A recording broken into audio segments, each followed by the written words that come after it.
तो हम लोग नीति निषेध तत्वों के बारे में पढ़ रहे थे, जिसमें हम लोगों ने डीपीएसपी के बारे में बेसिक चीज़ें देखी। ये मूल रूप से राज्य का जो राज्य सरकार है, मतलब जो सरकार गवर्नमेंट है, उसके लिए क्या है, एक तरह से एक मौलिक कर्तव्य जैसे नागरिकों के लिए निर्धारित किए गए हैं, कुछ उसी तरह का एक तरह से कहिए कर्तव्य के तौर पे ही जो सरकारें होती हैं उनके लिए निर्देश है कि कैसे कैसे किन किन बातों का सरकार पॉलिसी बनाते समय क्या ध्यान रखें। और इसको बहुत अच्छे से समझने के लिए आपको ध्यान रखना होगा कि आपने देखा है कि नीति निर्देशक तत्व जो आपके हैं वो आपके 36 लेके 51 के मध्य में आपके हैं, और जो 51 जो आपका आर्टिकल है वो क्या कहता है, किस संदर्भ में है, अंतर्राष्ट्रीय शांति और सुरक्षा के को ध्यान में रखते हुए कार्य करेगा। मतलब यानी जो भी पॉलिसी नीति बनाई जाएगी उन नीतियों में ध्यान रखा जाएगा कि अंतर्राष्ट्रीय शांति और सुरक्षा कायम रहे, बनी रहे। ठीक है, तो ये क्या है, राज्य को पूरी तरह से निर्देशित करता है, राज्य को बताता है कि राज्य को बताता है कि कैसे राज्य को अपनी नीतियाँ पॉलिसीज कैसे बनानी है, तमाम सारे विषयों पे चर्चा करता है। इस पे तो एक तरह से निर्देश जारी करता है और उसी को ही लेकर के ये कार्य करता है। दूसरी चीज़ इसमें अगर महत्वपूर्ण देखें तो डीपीएसपी के बारे में देखा जैसे कि ये बाध्यकारी नहीं है, सरकारों पे बाध्यकारी नहीं है, या न्यायपालिका में आप जा करके इसको अपने लिए लागू नहीं करवा सकते हैं, है ना। क्यों नहीं करवा सकते हैं, इस पर काफ़ी लंबी चर्चा हुई थी, कल भी बताएगा क्यों नहीं करा सकते हैं। वाद योग्य नहीं है, वाद नहीं योग्य नहीं है, ठीक है, नहीं इसके बारे में और इसके अलावा भी चर्चाएं हुई थी। इसके लिए सब राज्य प्रयास करेंगे। जैसे इसमें जितना पॉइंट्स हैं, नहीं हम बात इस पे कर रहे हैं कि कल हम लोगों ने इस पे देखा तो इस पे हमने बताया आपको कि क्यों नहीं बाध्यकारी किया गया। इसका जवाब आप लोगों को मिला था, वो जवाब बताइए।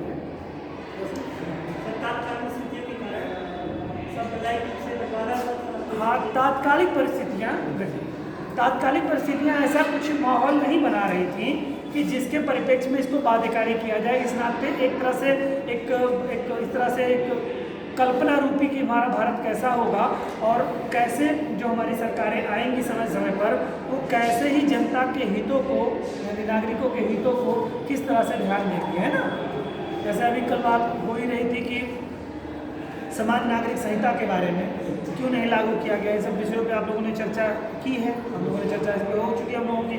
तो थोड़ा सा आपको समझ में आया होगा कि जैसे राज्य के लिए एक तरह से गाइडलाइन है, लेकिन बाध्यकारी गाइडलाइन नहीं है। गाइडलाइन है लेकिन बाध्यकारी गाइडलाइन नहीं। जैसे हमारे लिए मौलिक कर्तव्य है तो मौलिक कर्तव्य बाध्यकारी नहीं है ना, हमारे लिए भी नहीं है, नागरिकों के लिए भी बाध्यकारी नहीं है। लेकिन अब इसका ये मतलब नहीं है कि हम उसका अनुसरण नहीं करेंगे, इसका ये भी मोटिव नहीं हुआ कि बाध्यकारी नहीं है तो आप उसको मानेंगे नहीं, है ना। तो मौलिक कर्तव्य तो हमारा है, उसको हमको मानना ही चाहिए, है ना। तो लेकिन बाध्यकारी नहीं है। उसी तरह से नीति तत्व भी समझिए सरकार के लिए बाध्यकारी नहीं है। सरकार की अगर व्यवस्था परिस्थितियाँ रहेंगी तो उसमें वो करेंगे सरकार, है ना। तो कुछ थोड़ा सा इससे मेल करता हुआ। चलिए थोड़ा इसमें आगे करते हैं, फिर चर्चाएँ होती रहेंगी हमारी इसके संदर्भ में।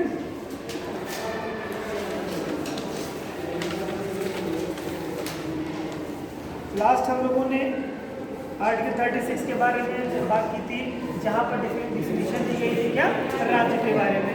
तो राज्य की बात कहता है फंडामेंटल राइट में भी देखेंगे तो आर्टिकल 12 भी कहता है, राज्य को परिभाषित करता है। वही सेम चीज़ें आर्टिकल 36 भी जब नीति निर्देशक तब स्टार्ट होता है तो पहला आर्टिकल राज्य की डिफिनीशन ही बताता है, ठीक है। तो जो परिभाषा राज्य की अनुच्छेद 12 में की गई है वही अनुच्छेद 36 में भी की गई है ना। राज्य मतलब उससे भिन्न नहीं है, वही राज्य को जो राज्य की परिभाषा के अंतर्गत है। राज्य की परिभाषा के अंतर्गत हम बार बार देखा है इस पर कि संघ, हम अगर ऊपर से इसको शुरू करें, स्टार्ट करें तो वहाँ पर संघ सरकार है और उसके बाद संघीय विधानमंडल है, फिर राज्य सरकार, राज्य विधानमंडल और केंद्र सरकार की संपूर्ण गवर्नमेंट इकाइयाँ, ठीक है, राज्य सरकार की संपूर्ण गवर्नमेंट इकाइयाँ, ठीक है, सेमी गवर्नमेंट की इकाइयाँ जिनमें राज्य सरकार का रोल है, और वे प्राइवेट संस्थाएं भी जो सरकार का कोई कार्य कर रही होती हैं, सरकार के नाम से कोई एक्टिविटीज़ कर रही हो, कोई कार्य कर रही हो जिसमें सरकार उनसे करवा रही हो। जैसे आप देखिए हॉस्पिटल है, एजुकेशन भी धीरे धीरे होता चला जा रहा है, तो हॉस्पिटल में भी अगर आप देखेंगे आजकल प्राइवेट संस्थाओं को दे दिए जाते हैं। प्राइवेट कोई कंपनी होती है जो उनको दे दिया जाता है कि आप पूरी तरह से इसकी देखरेख करेंगे, जैसे साफ सफाई से लेकर के स्टाफ में अगर रखना हो तो फार्मासिस्ट से लेकर के नर्सों को, उसके अलावा डॉक्टर्स को, ये प्राइवेट में हायर कर लिए जाते हैं। कोई इस तरह से एक संस्था कोई होती है जो कि आती है कुछ पैसों पे ले करके वो टीचर और डॉक्टर्स को उपलब्ध कराती है और तमाम सारी चीज़ों करती है। तो वो सरकारी निकाय नहीं होते। इसके नाते आपने देखा होगा कि कुछ लोग होते हैं संविदा पर हमारी नौकरियां लग रही है, सुना होगा आप लोगों ने कि संविदा पर जो है हॉस्पिटल में ये पद आया है, संविदा पे वो आया है। तो पहले तो हॉस्पिटल में नहीं होता था। इसका मतलब कोई संविदा की कोई ऐसी संस्था जो कि सरकारी नहीं है, यानी गवर्नमेंटेड आप नहीं है, चाहे सेमी गवर्नमेंट हो या प्राइवेट कुछ होगी, तो कॉन्ट्रैक्ट मिल जाता है कुछ कंपनियों को जिनके कार्य अच्छे होते हैं, जो टेंडर डाले जाते हैं उसमें लोगों को काम मिल जाता है। तो वो अपने हिसाब से डॉक्टरों को हायर करते हैं, नियुक्त करते हैं, जो भी उनकी पद्धति हो, चाहे वो एग्जाम कराना, कंडक्ट कराना है, जैसे भी कराते हो, फार्मासिस्टों की नियुक्ति करना, स्वीपर्स की नियुक्ति करना, नर्सेस की नियुक्ति करना, इस तरह के तमाम सारे पद वो निकाल देते हैं। लैब टेक्नीशियन की नियुक्ति करना, एक्सरे टेक्नीशियन की नियुक्ति करना, ये सब करते हैं। तो उसमें मैं बता क्या रहा हूँ आपको, तो अगर कोई ऐसा निकाय है तो वो तो गवर्नमेंटेड नहीं हुआ, तो संस्था तो गवर्नमेंटेड है, हॉस्पिटल गवर्नमेंट, लेकिन वहाँ पे जो इकाई कार्य दे रही प्राइवेट, ठीक है, क्योंकि वो संविदा कर्मचारी है, 11 मंथ्स का उनका एग्रीमेंट है, तो वो तो चले जाएंगे। तो ऐसा नहीं, वो भी रिस्पॉन्सिबल हैं, यानी या कोई ऐसी संस्था जिसे मान लो जनगणना सरकार को करानी है। अब सरकार ने क्या किया कि कोई ऐसी प्राइवेट संस्था को लिया और कहा कि भाई आप जनगणना करा दो। जैसे इस समय पहले था कि जैसे अपना मोदी जी ने एक सोल परीक्षण के लिए यानी मृदा परीक्षण के लिए कुछ इकाइयाँ निर्धारित की कि सबकी मिट्टियाँ क्षेत्रों की पता की जाए, किसानों के खेतों की मिट्टियों को पता किया जाए कि उनमें किन पोषक तत्वों की कमी है। तो प्राइवेट संस्थाओं को दे दिया गया, प्राइवेट संस्था को जांच करके अपना ला के बताती थी। तो वो ऐसा नहीं कि वो प्राइवेट सरकार के अंतर्गत में आएगी, वो भी इसी के अंतर्गत आएगी, यानी राज्य के डिविजन में तब तक के लिए वो राज्य हो जाएगा। क्लियर? थोड़ा सा इसको बहुत गहराई समझिएगा कि राज्य का कोई काम करने वाला अगर कोई भी निकाय हो, चाहे वो प्राइवेट ही हो, राज्य के नाम से कोई कार्य कर रहा है तो राज्य के डिविजन के अंतर्गत आएगा। समझ रहे हैं बात को? तो ये चीज़ थोड़ी सी आएगी। चलिए अब इसके वर्गीकरण क्लासिफिकेशन को देख लीजिए, उसके बाद पॉइंट्स में आएंगे। कोई सवाल हो तो बताइए, पूछना चाहे तो। चलिए बेटा, देखिए इसमें नीति निषेध तत्वों का वर्गीकरण क्लासिफिकेशन, नीति निषेध तत्वों का वर्गीकरण।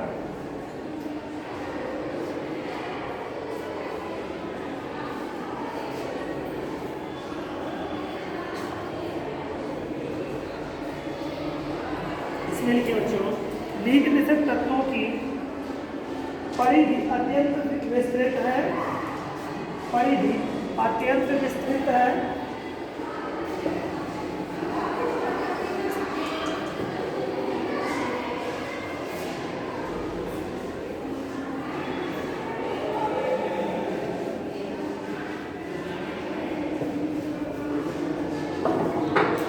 और ये जीवन के विविध पहलुओं से संबंधित है, जीवन के विविध पहलुओं से संबंधित है।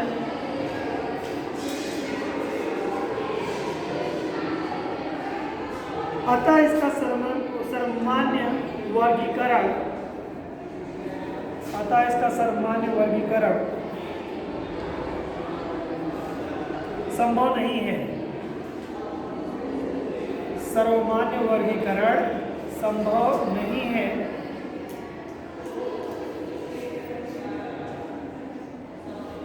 किंतु अध्ययन की सुविधा के लिए, किंतु अध्ययन की सुविधा के लिए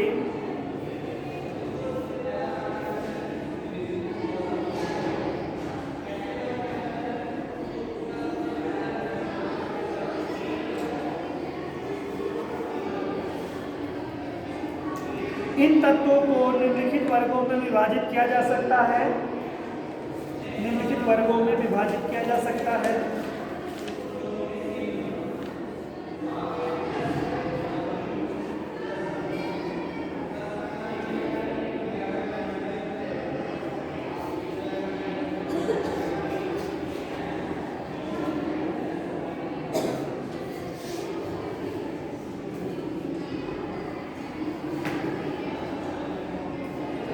नंबर वन लिख लीजिए, आर्थिक न्याय संबंधी तत्व,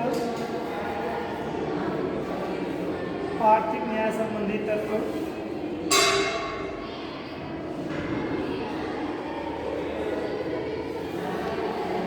हम लोग देखते हैं आर्थिक, सामाजिक और राजनीतिक न्याय की बात करता है ना हमारा फंडामेंटल उद्देश्य का। सामाजिक, आर्थिक और राजनीतिक न्याय की बात करता है।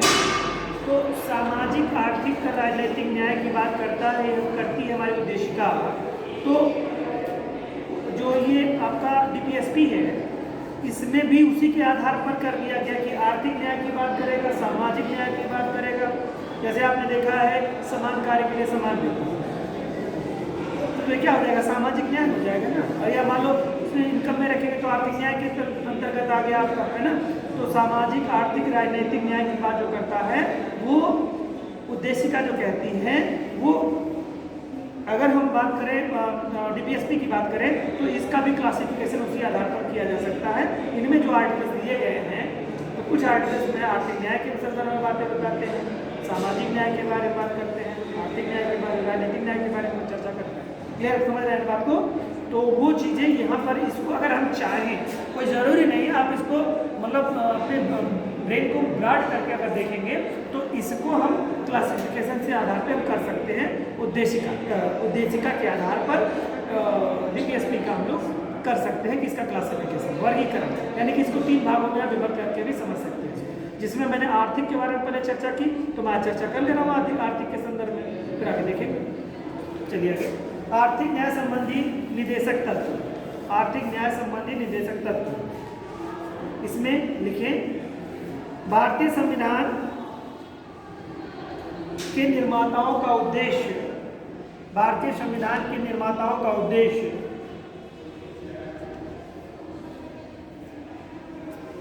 भारत में एक लोक कल्याणकारी राज्य, भारत में एक लोक कल्याणकारी राज्य की स्थापना करना था। भारत में एक लोक कल्याणकारी राज्य की स्थापना करना था और इस दृष्टि से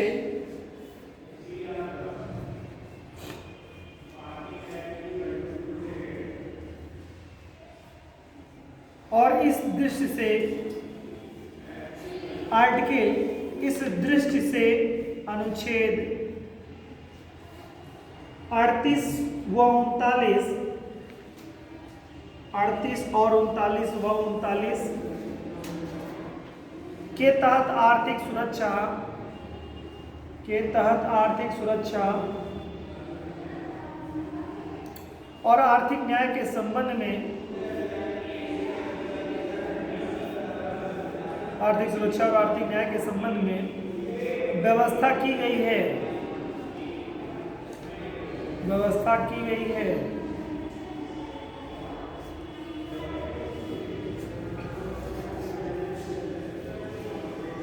थोड़ा डिटेल कर लेते हैं इसकी। आर्टिकल 38 में क्या है, आर्टिकल 39 में क्या है, नोट करें बच्चों।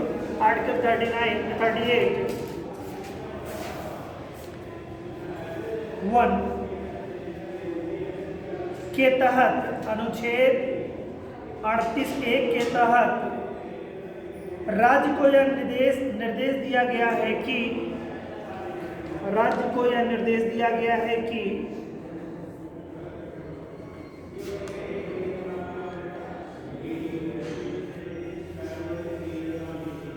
वह लोक कल्याण की अभिवृद्धि करके, लोक कल्याण की अभिवृद्धि करके ऐसी सामाजिक व्यवस्था की स्थापना करने का,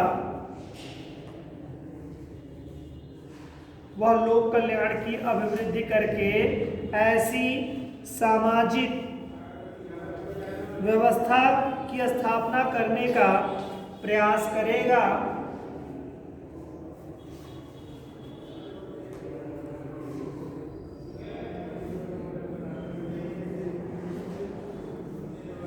जिसमें सामाजिक, आर्थिक और राजनीतिक न्याय,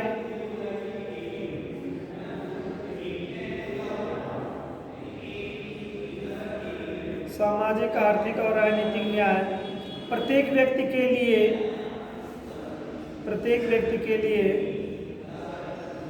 सुनिश्चित हो सके, प्रत्येक व्यक्ति के लिए सुनिश्चित हो सके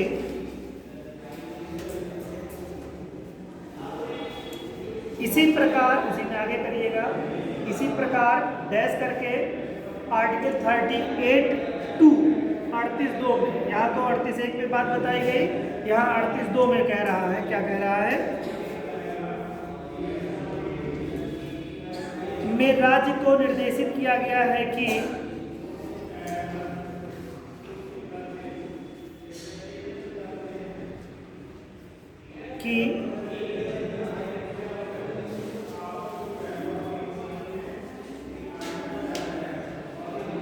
राज्य विशेष रूप से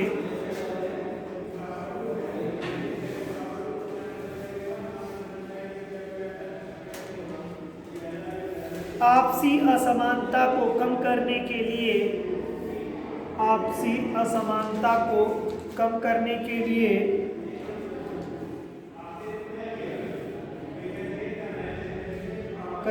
प्रयास करेगा,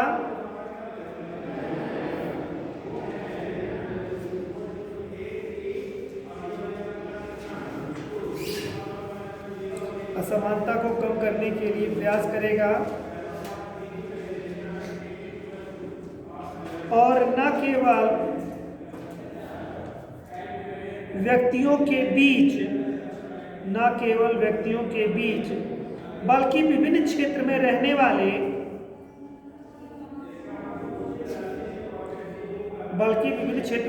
वाले और विभिन्न व्यवसायों में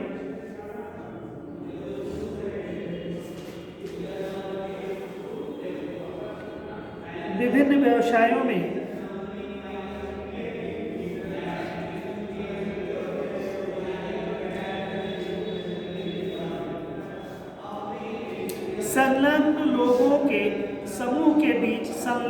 लोगों के समूहों के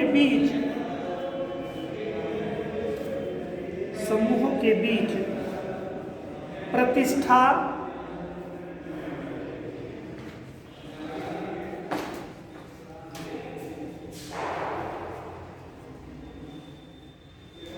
सुविधाओं तथा अवसरों की प्रतिष्ठा, सुविधाओं एवं अवसरों की असमानता समाप्त करने का प्रयास करेगा।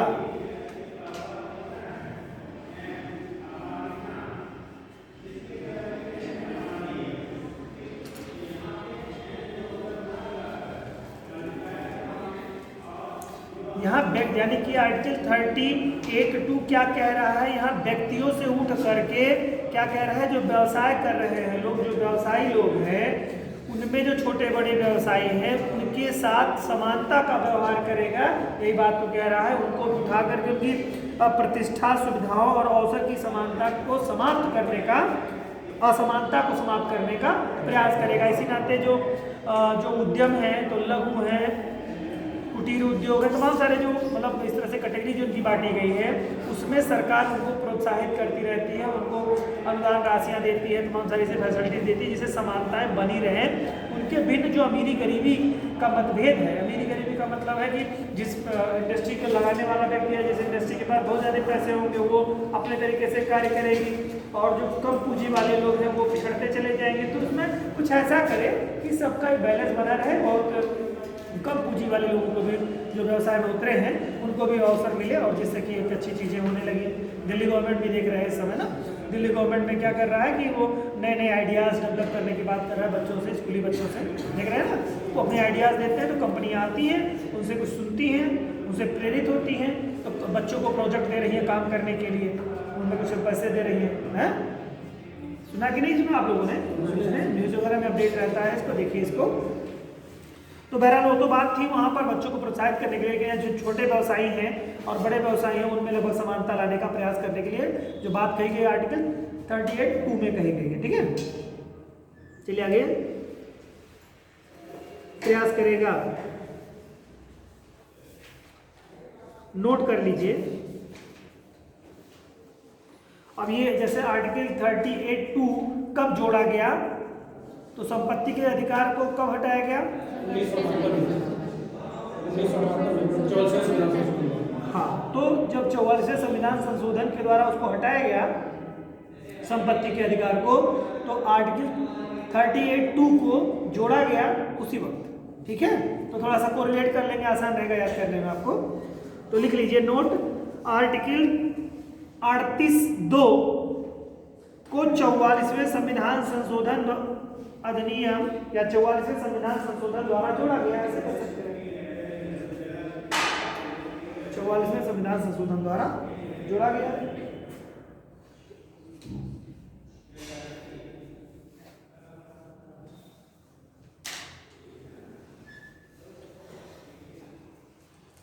और आर्टिकल 39 क्या कहता है, नोट करिए, अनुच्छेद 39।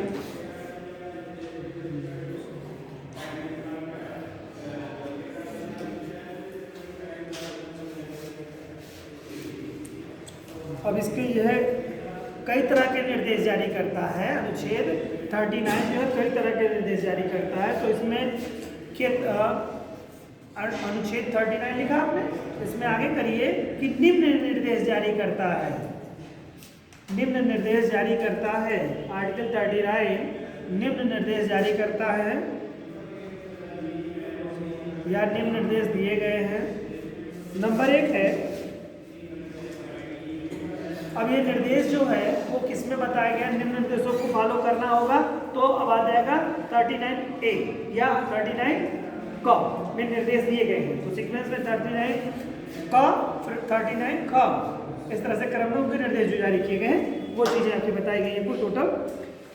ठीक है, कुल 4 निर्देश उन्होंने जारी किए हैं। ठीक, 4 निर्देशों में से तो उसको नंबरिंग हो जाएगी। समझ रहे हैं बात को आप लोग? आर्टिकल 39 कुछ निर्देश जारी करता है, तो 39 क में बांटते हैं, 39 क में 4 तरह के निर्देश जारी करता है। ठीक है, ओके, ठीक है, तो 4 तरह के निर्देश हैं। पहला निर्देश क्या है वो आप लिखेंगे। ठीक है, राज्य प्रत्येक स्त्री और पुरुष को, राज्य प्रत्येक स्त्री व पुरुष को, बड़ा ही महत्वपूर्ण है,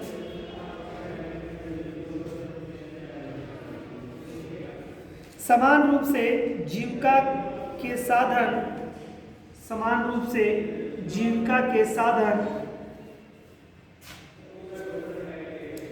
उपलब्ध कराने का प्रयत्न करेगा, समान रूप से जीविका के साधन उपलब्ध कराने का प्रयत्न करेगा।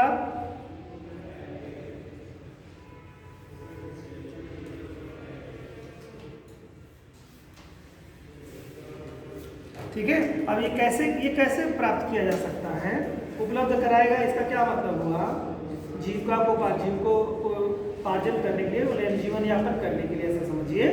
तो सरकार को ये निर्देशित किया कि चुनी जाप जाने, ये सारी बातें किसके लिए कही जा रही है, स्टेट के लिए कही जा रही हैं। तो सरकार कैसे ऐसा कर पाएगी? काम कर रहा है तो उसको समान तरीके से वेतन मिले,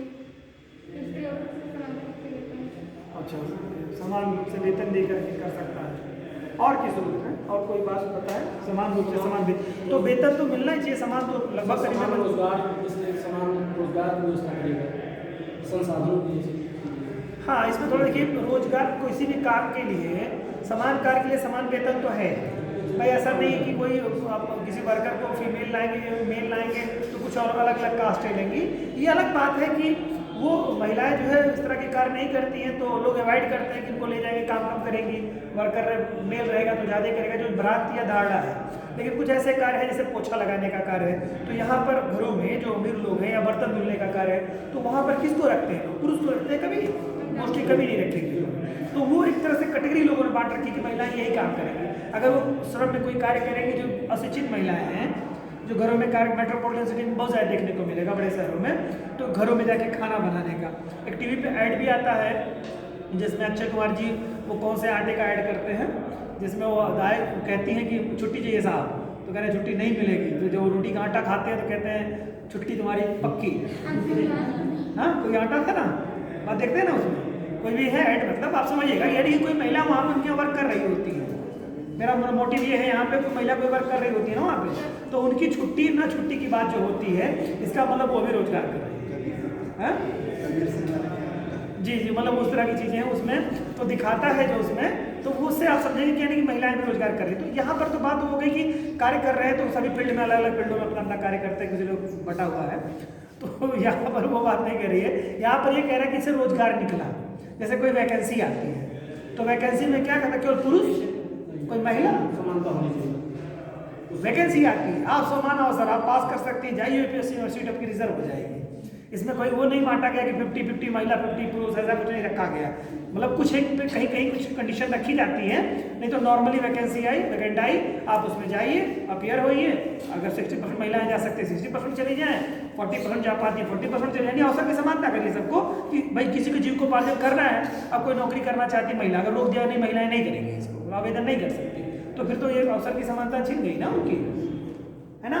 और कोई गरीब पुरुष है वो भी नौकरी करना चाहता है, अलग बात है, लड़कियां बहुत टैलेंटेड है, अक्सर नौकरी पा जाती हैं। मान लो कोई इस तरह की कहीं ऐसी व्यवस्था है, ऐसा है कुछ एजुकेशन का स्तर, तो वहाँ पर क्या होगा, उसके साथ भेदभाव हो जाएगा, उसमें पुरुष के साथ भेदभाव हो जाएगा। तो अवसर समानता, जो डिजर्व करता है, जो कंपटीशन की जो रिक्वायरमेंट है वो पूरी करता है, वो अपनी सीट ले जाए। तो कुल मिला के ऐसी बात है कि कोई विज्ञप्ति या इस तरह की जो भी चीज़ें करेगा, जो भी पॉलिसी बनाएगा, तो उसी के परिप्रेक्ष्य में देखेगा। जैसे मोस्टली देखिए सरकार की जो योजनाएं होती हैं, जैसे वृद्धा पेंशन, तो वृद्धा पेंशन में ऐसा कहीं कहीं होगा, वरना मेल फीमेल दोनों के लिए 60+ है तो उनको उनकी जो पेंशन है वो दी जाती है, तो उसमें कैटेगरी नहीं बांटी जाती कि और महिला पेंशन पाएगी पुरुष पेंशन नहीं पाएगा, है ना, समझने बात को। तो उसमें समानता झलक रही कि भाई सबको, दोनों को अवसर है, दोनों वृद्ध हो चुके हैं और उनको खाने पीने के लिए कैसे होगा, तो ये अवसर की समानता एक तरह से कहीं कर पॉलिसी बनाएगी तो इस तरह से समान समझ रहे हैं बात को। तो थोड़ा सा इसमें है कि कोई भी कार्य करेगी तो उसमें कैटेगरीज नहीं बांटेगी, लिंगीय भेद नहीं करेगी, किस लिंग के लोग जाएंगे, इस लोग के लोग नहीं जाएंगे, जहाँ जब तक कोई कंपलसरी ना हो, कोई ऐसी प्रोफेशन, कोई ऐसा कार्य हो कि जहाँ पर कंपलसरी हो कि मतलब यहाँ पर पुरुष ही कर पाएगा या उसके लिए ही ज़्यादा सुरक्षित। अब कर पाएगा का मतलब ये है उसमें बहुत सारे सुरक्षा के मानक भी होते हैं, उन मानकों को ध्यान में रखते हुए उसकी कैटेगरी बना दी जाती है। जैसे पहले हमारी जी हाँ, पहले आर्मी के सभी जगह सेवाओं में था पहले, तो उसमें माना जाता था कि नहीं वहाँ पर नहीं, तो धीरे धीरे चीज़ें होने शुरू हो गई। फिर अभी आज के डेट पे देखिए एयरफोर्स से लेकर के आपकी थल सेना तक सारी महिलाओं का अपना वो बटालियन है। अभी तो बॉर्डर पे भी दिखाता है कभी कभी टीवी पे कि बॉर्डर पे भी वो उनकी एक कमान टोली जो है बॉर्डर सिक्योरिटी में भी लगी हुई है। तो उसमें अपना मानक पहले उनका था कि नहीं, पहले वो वहाँ पर सुरक्षा के मानकों को ध्यान में रखते हुए कि करते रहे होंगे अपना, लेकिन धीरे धीरे जब आधुनिकता बढ़ती चली गई तो अब लगता है कि नहीं ऐसी चीज़ें होंगी, आने वाले समय में और भी बहुत सारी चीज़ें बदलती चल जाएंगी। अभी जैसे स्वास्थ्य विभाग में देखिए तो महिलाएं क्या रात रात में ड्यूटी करती हैं, वहाँ पर बिल्कुल नहीं है। तो वो सरकार को लगता है, बहुत पहले से शुरुआती दौर से ही है कि नर्सें सेवाएं करती हैं, रात में 2-2 बजे तक उनकी ड्यूटी रहती है, 2 बजे के बाद शिफ्टिंग उनकी चेंज होती है। तो वो वहाँ पर उनको लगता था, तो वहाँ पर प्रतिबंधित नहीं था, लेकिन और जगहों पर जहाँ पर उनको लगता था प्रतिबंध करने के लिए तो वहाँ पर करते थे। अब धीरे धीरे वो सब सारी चीज़ें हमारी आधुनिक होती चली गई, समाज में मतलब एक तरह से कहिए कि सरकार प्रोटेक्शन अब दे पा रही है उनको, तो उनको फ्रीडम दे रही है, कोई दिक्कत नहीं। अब रहो मेट्रो सिटीज़ में देखिए फीमेल को पूरी परमिशन रहती है, कभी भी आइए, कभी भी जाइए, कभी भी चीज़ें करिए। लेकिन ग्रामीण क्षेत्रों में या और छोटे शहरों में थोड़ी सी परमिशन शायद एक तरह से मतलब कम रहती है। परमिशन यहाँ पर भी है लेकिन लोग भी नहीं जाते हैं और उतना प्रोटेक्शन भी नहीं उतना अच्छा से वो लिया नहीं जाता। महानगरों में पूरी प्रोटेक्शन पूरी रहती है, वहाँ पर राज्य दे पाता है पूरी फैसिलिटी, पूरी सुविधाएं, तमाम सारी चीज़ें वहाँ राज्य दे पाता है। तो इस तरह से भी है। चलिए, तो पहले ये था। तो अवसर क्या है, जीविका के लिए है, यानी कि रोजगार जो निकालेगा या जो भी सुविधाएं देगा वो सबको देगा, है ना, किसी के साथ भेदभाव नहीं करेगा स्त्री पुरुष के आधार पर। चलिए बेटा आगे लिखिए और इसमें ख करते हैं। 39 ख में क्या बात कही गई है, राज्य देश के भौतिक संसाधनों के स्वामित्व और नियंत्रण की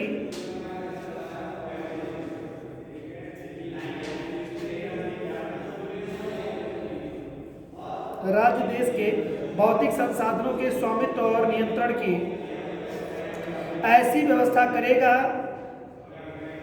नियंत्रण की ऐसी व्यवस्था करेगा कि अधिक से अधिक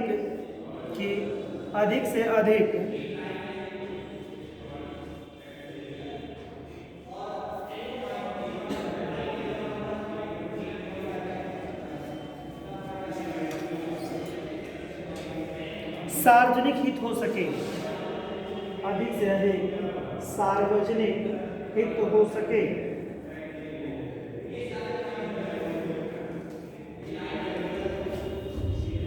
नेक्स्ट है बच्चों 39 ग में क्या है, राज्य इस बात का भी ध्यान रखेगा कि संपत्ति और उत्पादन के साधनों का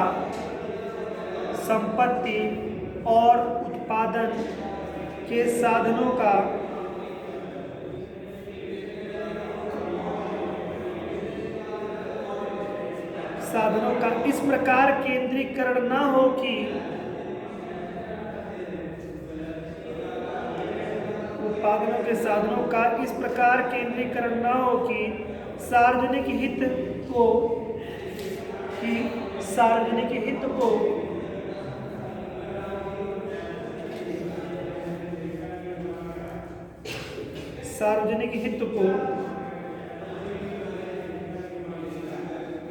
किसी प्रकार की हानि पहुंचे,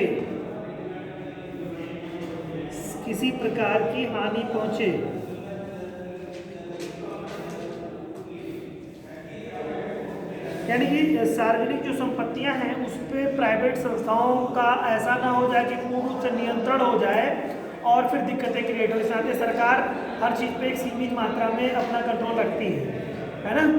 जैसे पहले ये था, देखिए भी जो टेलीकॉम सुविधाएं हैं इन पर सरकार का एक तरह से कहिए उतना बेहतर लगाम ये नहीं कह सकते कि नहीं है, लेकिन अगर देखा जाएगा तो आपको लगेगा कि नहीं है।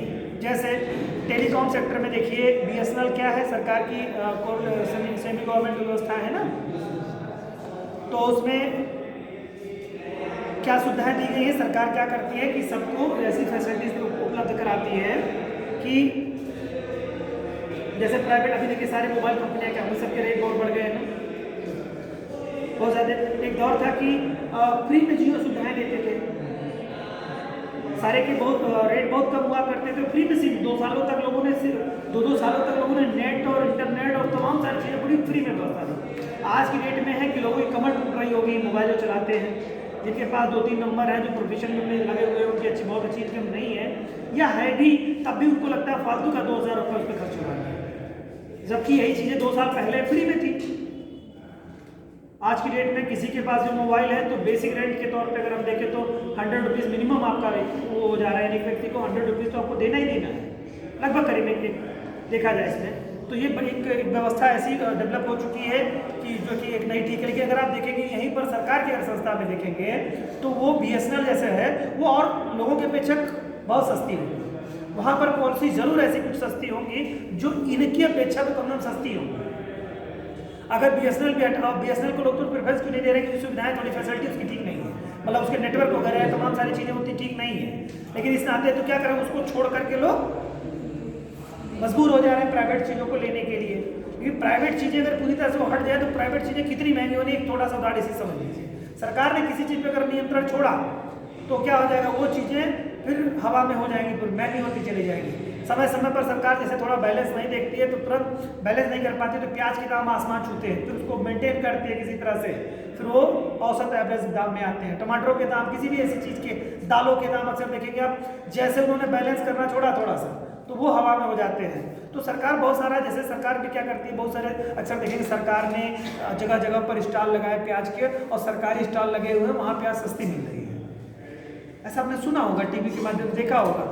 दालों के लिए भी जब दाल के रेट बहुत ज़्यादा बढ़ गए थे कि अरहर की दाल 200 रुपये kg के करीब में पहुंच गई थी, तो सरकारें भी कुछ दुकानों को अलर्ट कर रखी थी, वहाँ पे सरकारें 60 रुपये, 70 रुपये, 100 रुपये जो भी उनके रहे हों कि एक एवरेज रेट में उन्होंने देना वहाँ से शुरू कर दिया था। तो सरकार क्या चाहती है कि कंट्रोल रहे, ऐसा ना हो कि कंट्रोल उस पर ख़त्म हो जाए और ये असमानता इतनी ज़्यादा फैल जाए कि मतलब बहुत दिमाग कुछ एक इकाइयों के हाथों में ना चली जाए, है ना। इसका बैलेंस बना रहे, समझ रहे हैं बात को।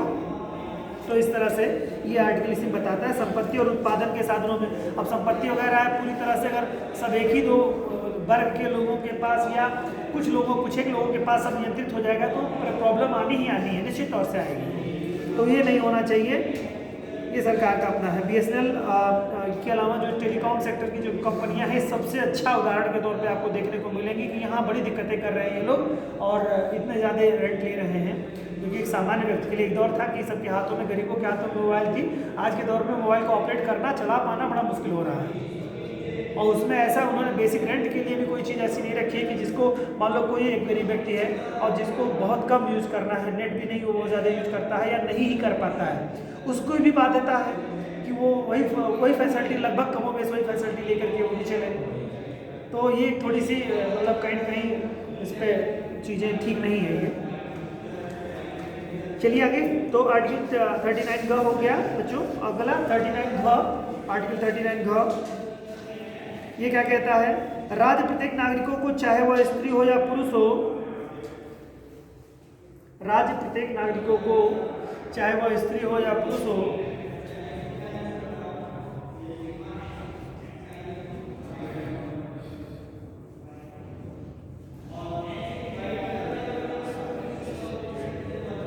समान कार्य के लिए समान वेतन का प्रावधान करेगा। समान कार्य के लिए समान वेतन का प्रावधान करेगा। इसको अच्छे से समझ सकते हैं कि कोई भी क्लर्कियल पद पे आप हैं तो मेल है तो भी उसकी सैलरी उसी पैकेज में होगी, फीमेल है तो भी वही होगी। ये यहाँ आपको दिखाई देगा। आप आईएएस हो जाएंगी तो आईएएस हो गए, आप सभी लोग हो गए, कोई भी व्यक्ति हुआ, चाहे मेल हुआ चाहे फीमेल हुआ, सबको समान फैसिलिटीज। कुछ एक विशेष जो पावर्स मिली हुई हैं फीमेल्स को, वो छोड़ करके महिला होने के नाते बाकी सारी चीज़ें आपको सिमिलर मिलेंगी। फैसिलिटीज़ मिलेंगी आपको, रहने का, रेंट का, चार्ज, जो भी तमाम सारी सैलरीज हैं सब सिमिलर होगी आपकी। ठीक है, तो ये कह रहे समान कार्य के लिए समान वेतन का प्रावधान करती है।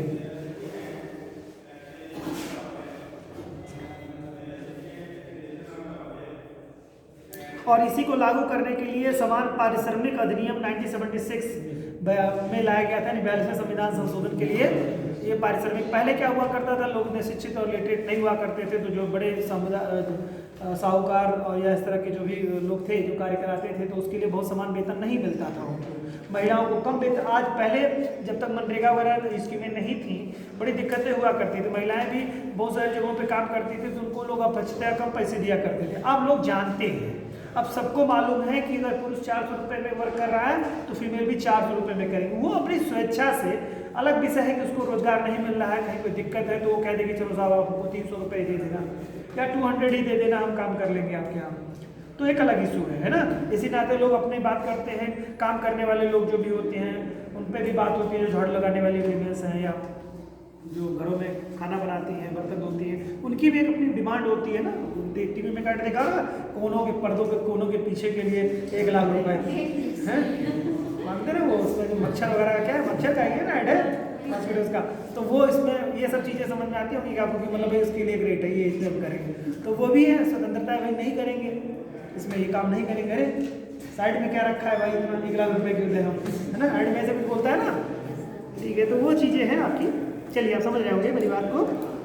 चलिए अब करते हैं बच्चों आर्टिकल 39 अंग में क्या कहता है, 5 में क्या कहता है, 39 अंग क्या कहता है। ऐसा राज्य ऐसी व्यवस्था करेगा कि श्रमिक पुरुषों और स्त्रियों के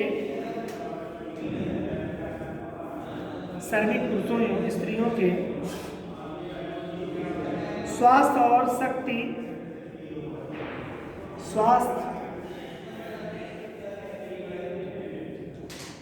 शक्ति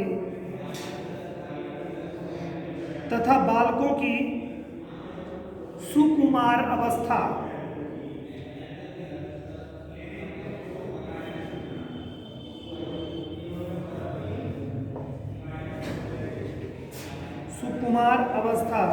का दुरुपयोग न हो।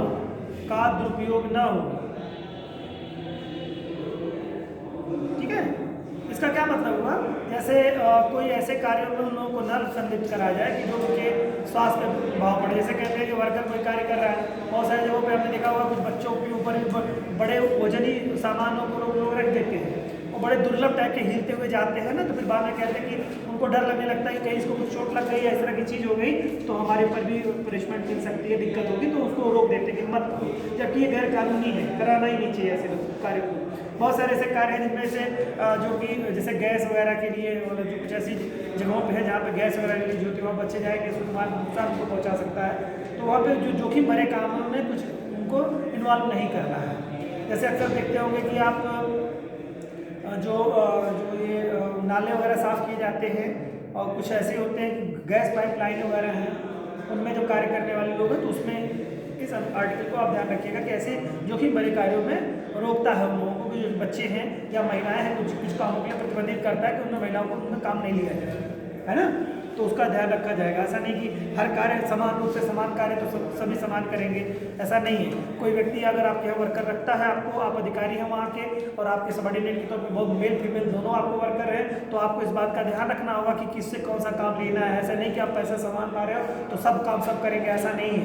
उसको उस परिप्रेक्ष्य में आपको ध्यान में रख के कार्य करना होगा, कराना होगा, ठीक है, चाहे प्राइवेट हो चाहे सरकार में हो। चलिए आगे। तो सुकुमारों का दुरुपयोग न हो तथा आर्थिक व्यवस्थावश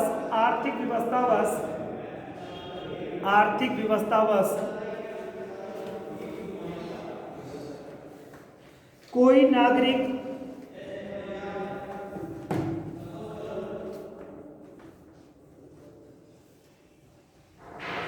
नागरिक ऐसे रोजगार में न जाए जो उसकी, थोड़ा स्पीड बढ़ाइए,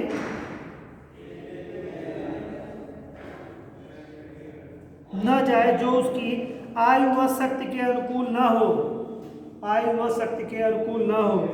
नेक्स्ट करिए 39 च, इसे 42वें संविधान संशोधन द्वारा जोड़ा गया, 42वें संविधान संशोधन द्वारा जोड़ा गया। 39 च को बच्चों किसमें जोड़ा गया? 42वें संविधान संशोधन के द्वारा 1976 में जोड़ा गया, ठीक है। क्या जोड़ा गया है? नोट करें इसमें। राज्य द्वारा बच्चों को स्वस्थ रूप से विकास के लिए, राज्य द्वारा बच्चों को स्वस्थ रूप से विकास के लिए अवसर और सुविधा प्रदान की जाएगी। राज्य द्वारा बच्चों को स्वस्थ रूप से विकास के लिए अवसर और सुविधाएं प्रदान की जाएंगी, अवसर और सुविधाएं प्रदान की जाएंगी। उन्हें स्वतंत्रता और समानता की, उन्हें स्वतंत्रता और सम्मान की स्थिति प्रदान की जाएगी, स्वतंत्रता व सम्मान की स्थिति प्रदान की जाएगी या होगी। और बच्चों तथा युवकों की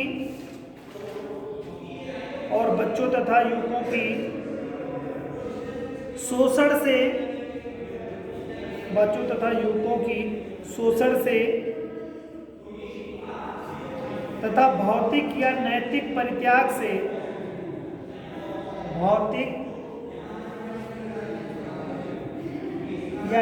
परित्याग से, रक्षा की जाएगी।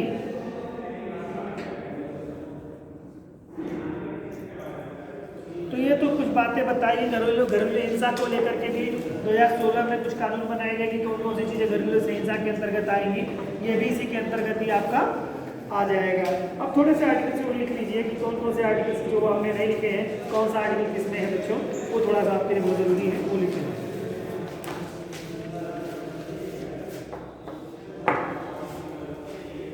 यहाँ पर हम लोगों ने 39 तक लिख लिया, 39A भी हो गया, ठीक है। देखिए 39A लिखिए बेटा, 39A 39 तक हम लोगों ने किया। इसके बाद क लिख लिया इसका, ठीक है। 39A में क्या है? समान न्याय एवं निःशुल्क कानूनी सहायता, सामान्य न्याय 39A।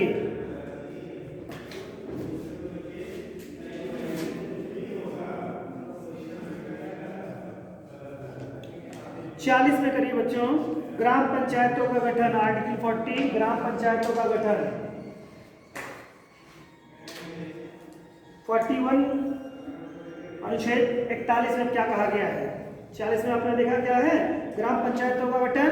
41 में है कुछ मामलों में काम का अधिकार, थोड़ी स्पीड बताइए, 41 अनुच्छेद क्रम वाइज आप लोग लिख रहे हैं। 40 हो गया। अनुच्छेद 40 में क्या बात कही गई है? पंचायतों के गठन के बारे में है। 41 में क्या कह रहा है? लिखिए, कुछ मामलों में काम का अधिकार, कामा शिक्षा का अधिकार तथा सार्वजनिक सहायता,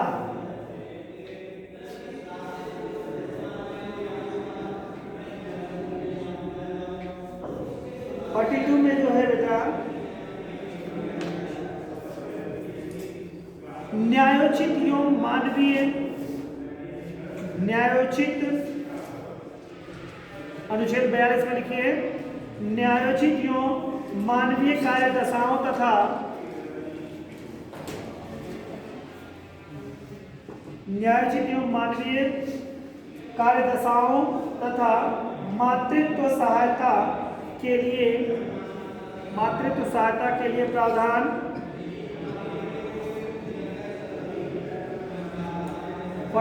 करिए। अनुच्छेद 47 में क्या कहा गया है? कर्मचारियों को निर्वहन वेतन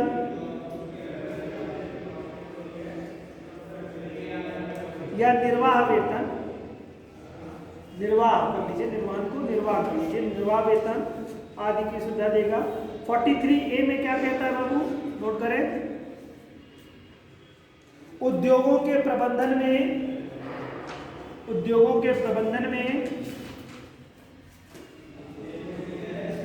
कर्मचारियों को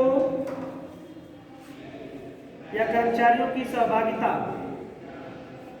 उद्योगों के प्रबंधन में कर्मचारियों की सहभागिता।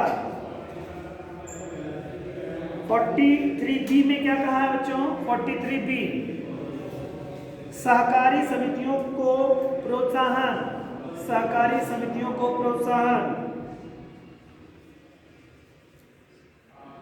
44 में है नागरिकों के लिए समान नागरिक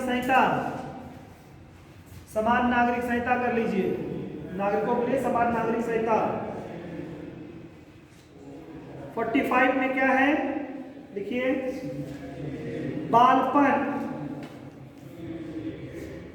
बालपन यानी छोटा बच्चा 6 वर्ष से कम आयु का, बालपन डैश पूर्व देखभाल,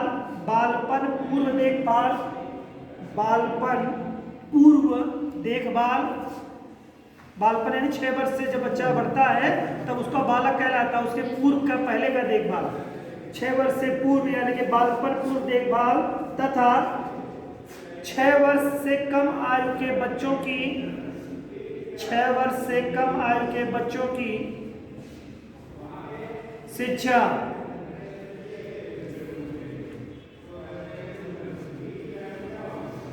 46 है आर्टिकल 46 में, अनुसूचित जाति यानी SC, अनुसूचित जनजाति यानी ST वर्गों के शैक्षिक तथा आर्थिक हितों को बढ़ावा देना। SC ST वर्ग के शैक्षिक तथा आर्थिक हितों को बढ़ावा देना, यानी कोई कानून अगर बनाती है सरकार तो इस आर्टिकल के आधार पर बना सकती है वो, समझ रहे हैं? तो अनुसूचित SC ST वर्गों के शैक्षणिक तथा आर्थिक हितों को बढ़ावा देना। 47 करिए अनुच्छेद 47, पोषाहार का स्तर बढ़ाने, जीवन स्तर सुधारने तथा जन स्वास्थ्य की स्थिति बेहतर करने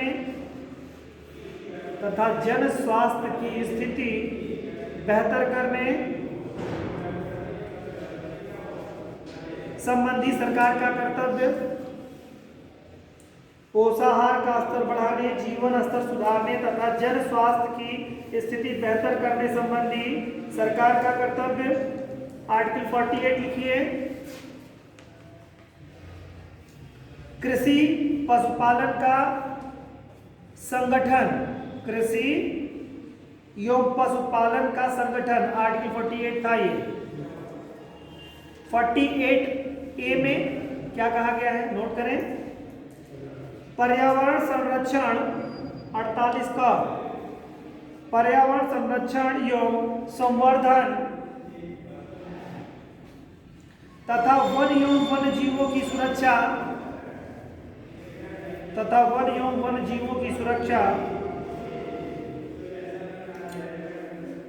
(49) बच्चों आर्टिकल 49 में क्या है? स्मारकों तथा राष्ट्रीय महत्व के स्थानों